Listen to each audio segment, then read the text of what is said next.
Okay, so let's summarize, okay? So we want to combine the benefits of sync mode and async mode. So for async mode, the benefit, okay, let's say async mode, it's performant, right? So you just need to write to one machine and then respond back. So the other two machines can be asyncly updated. So it's very performant, okay?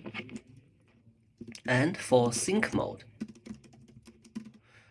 it has the benefit of it is it has strong consistency, right? What does this mean? This means after you write some data into the system, next time when you read it, you definitely can read the latest data, right? So there is no data loss. So this is strong consistency, right? So you want to combine these two things together. So the mechanism we are going to use, and it's a very common system design mechanism, which is called quorums. Okay. Quorums mechanism. So first, what is quorum? Okay. So quorum means means that to confirm a request is completed. What is the minimum number of nodes or machines that need to respond back? Okay, so let's have an example. Okay, so let's say here we still have, maybe this time let's say we have 5 machines. Okay, 1, 2, 3, 4, 5. Okay, so in this case we have 5 machines to do the replication, so the data needs to be replicated to 5 machines, right? So let's say, okay, so as we said, we want to combine the two benefits of sync mode and async mode together. So in sync mode, we said, oh, it has per performance because you need to write data to all of the machines and then respond back to the client to say, oh, the write is confirmed, right? So that means we cannot write to all machines now, right? So in order to have a high performance, we can only write to part of the machines. So let's say we define, so let's say we write to number W, so which means the number of machines that needs to confirm the write before respond to client for a write request, right? So this is called write quorum. Okay, so we can define maybe write quorum as, let's say 3. Okay, in this case, so let's say a request comes. Okay, so this request comes to this machine. Okay, cool. And this is a new write request. Okay, so this is a new write request. It will write to this machine. And as we said before, this machine will forward the request to other 4 machines, right?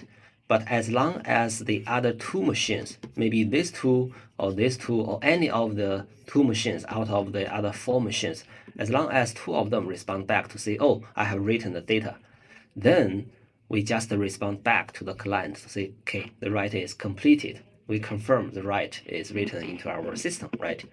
So, okay, this is a write quorum. So let's say if our write quorum is 2, that means when a new write request comes, then this machine will write it to its local storage first, right? And then it will send request to the other 4 machines.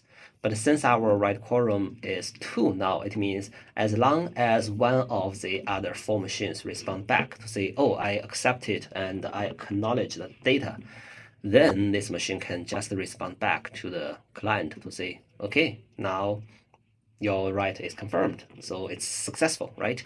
So this is write quorum. So let's change it back to 3, okay? Cool.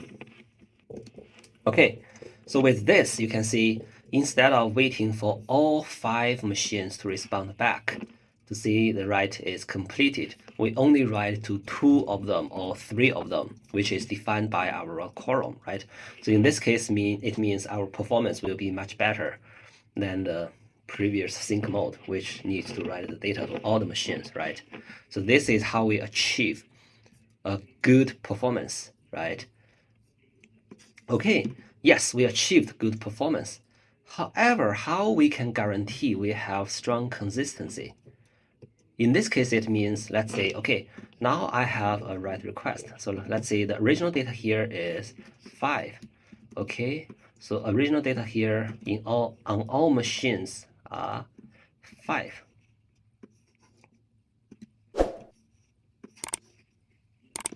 Okay, cool.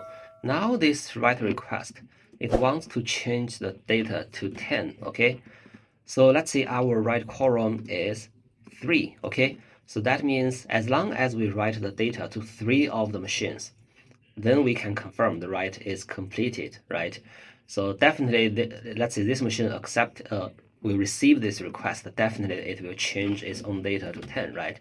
So let's say another 2 machines, they confirm the write. So let's say it's this first 2 machines, okay? So they change the data to 10. And now all the 3 machines complete the writes, right? Which achieved our quorum. So then this request is responded to say, oh, it's successful, right? So, but what happened could be, yes, the 3 machines, they accepted the data. Now they have the latest data, which are 10. But maybe the request to these 2 machines never arrived, or it fails on these 2 machines, or these 2 machines just died, right? So anyway, these 2 machines still have the old data 5, okay? So now let's see, next time I have a read request, okay?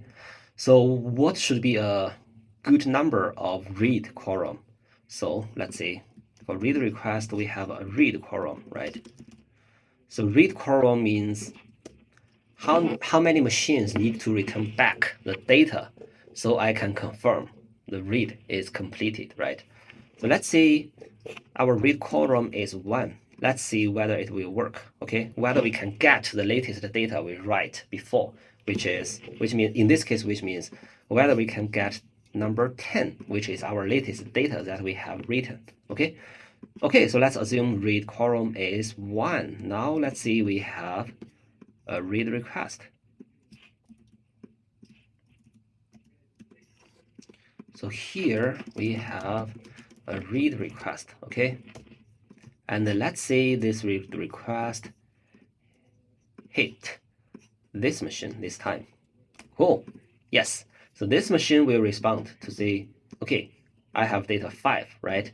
And since our read quorum is 1, okay, so this machine, yes, this machine at the same time, it will still send a request to the other 4 machines to get the data. However, since our read quorum is 1, it means, yes, as long as 1 machine gets the data, we just respond back to the request, right? So in this case, read quorum is 1. So yes, this machine has the data, right? So it just returns 5 to the client, which is wrong, right? Because our latest data is 10 now, right? So read quorum 1. If our write quorum is 3, our read quorum cannot be 1, right? Because if it's 1, we cannot get the latest data. So how about read quorum is 2? Okay, so let's say, yeah, this read request hit this server, okay? Yes, this server has 5, but it still needs to wait for at least another server return the response, return the data, right? So let's say, unfortunately, it's this machine which returns the data first to this machine, okay? So this machine also returns 5. Okay, because our read quorum is 2, and these 2 machines already have the data responded, so we just respond back to the client to say, oh, your read request is completed, and now you have the data 5, which is still wrong, right? Because you still didn't get the latest data, which is 10. Okay, so now let's see whether read quorum as 3, whether this will work. As you can imagine, this will definitely work, right? Because even even these two machines return the data first, which gives 5, you still need to wait for at least one another machine to return the data, right? Because our read quorum is 3. So no matter which one of the 3 machines return the data first, it's always the latest data, right? So now you have data, you have 3 data returned from 3 machines, which is 10, 5, 5. And based on the time, you know, okay, 10 is the latest data. So we just return 10 to the client, right? So which is definitely correct. So this achieves strong consistency, right? So because this is read after write is successful, right? Which means, yeah, you write some data and then next time when I read it, I should be able to get the latest data I have written, right? Okay, so if we want to make it more formal, so in order to, in the quorums mechanism, in order to have a strong consistency, you must have this condition. So W plus R must be larger than N. So here is the rule of quorum mechanism. Okay, so here is a rule, which is the read quorum plus the write quorum must be larger than the number of replication machines. So in our example, let's say we have 5 machines, so n equals to 5, right? And our write quorum, if our write quorum is 3, it means our read quorum must also be larger than 2. So it should at least be 3, right? And let's say we have 10 machines and our write quorum is 5, then the minimum number of read quorum should be 6, right? So this is the rule of quorum mechanism. So this is a very famous mechanism which is used widely in systems for replication, for data replication, right? And data, if you remember it, data replication is for higher availability, right? So this is a very common mechanism used in a lot of systems, which we will mention it again in later designs. Okay, cool. And okay, maybe another question is that, yes, these 2 machines have stale data, which is 5, right? Which is not correct. Should we fix it, right? Because it's better to fix it to make the data consistent across all machines, right? So how do we fix it and when do we fix it? Okay, a very common mechanism is called read repair, okay? So what is read repair? Okay, so let's still have this example. Let's say our write quorum is 3, and we indeed write the data to these first 3 machines. And these 2 machines have the stale data, just as we mentioned in the previous example, okay? So now a read request comes, and our read quorum is 3. So let's say, yes, let's say this machine, okay, get 5. This machine also return 5. But this machine, because our read quorum is 3, right? So we have wait at least one another machine to respond back the data. So let's say this machine or this machine return back the number 10. So now you have the latest data, which is 10, and 2 stale data, which is 5, right? So now you observed, okay, now the system is so the data on across the replication machines are not the same. We need to make the same, right? So after we respond back to the read request, we will just send another request to all the machines to say, okay, now you must make the data to 10. So then we change the data to 10.